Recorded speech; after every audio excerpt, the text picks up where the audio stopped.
घ्या. इंडोनेशिया हा समुद्रात रत्नजडीत कंठा फेकून द्यावा तसा एक पाचूच्या बेटाचा पुंजका आहे. पण बाली मात्र या कंठ्यातील कंठमणी.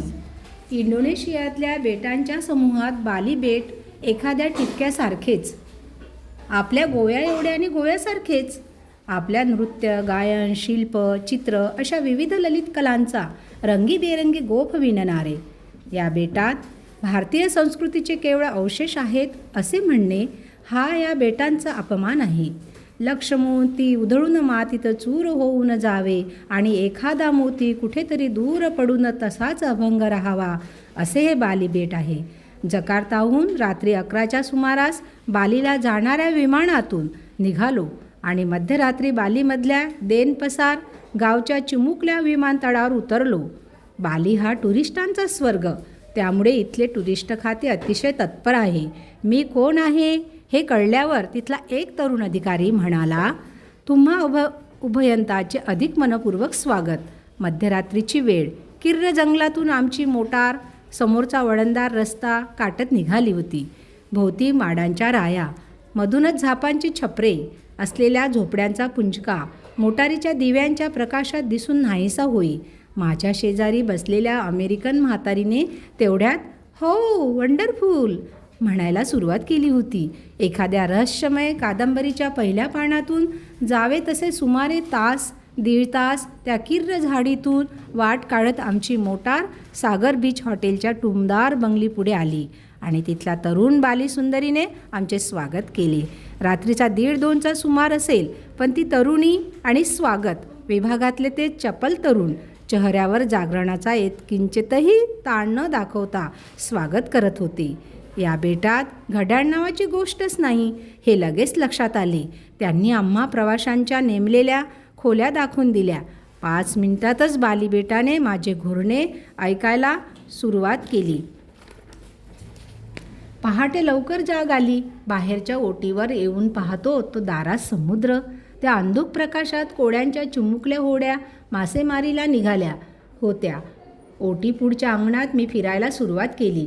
फक्त देवळातला पहाटेचा चौघडा वाजत नव्हता, एरवी थेट गोवे. मी जनाची किंवा मनाची पर्वा न करता मुक्त आवाजात गायला सुरुवात केली. प्रिये पहा रात्रीचा समय सरुणी येत उष्यकाल हा. अण्णा किर्लोस्करांनी गुर्ल हुसूरच्या आसपास असलीच एखादी पहाट फुटताना पाहूनच ते गाणे लिहिले असावे. एखाद्या रम्य नाटकाची नांदी सुरू व्हावी तशी ती पहाट होती.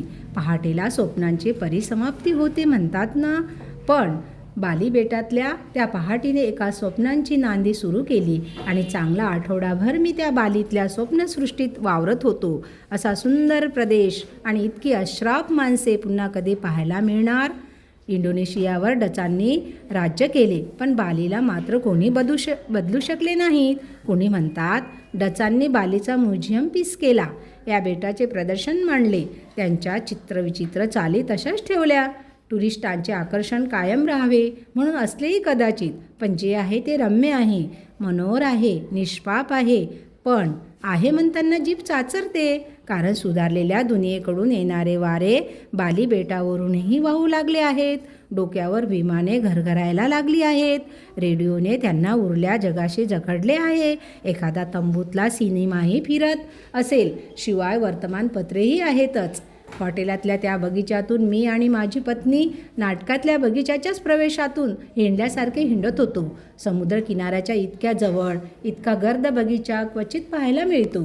माडा पोपडीच्या राया असतात, पण माड आणि पोपडीखेरीज इतर इतकी झाडे होती की काही वेळाने आम्ही त्या झाडाकडे पाहत नसून ती झाडेच ही कोण मंडळी आली आहेत म्हणून आमच्याकडे पाहत आहेत की काय असे मला वाटायला लागले.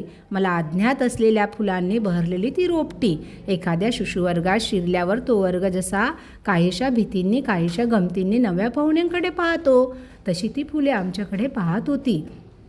आम्ही पुढे सरकल्यावर त्यांनी एकमेकाकडे पाहून मिस्किलपणाने डोळेही मिचकावले असतील.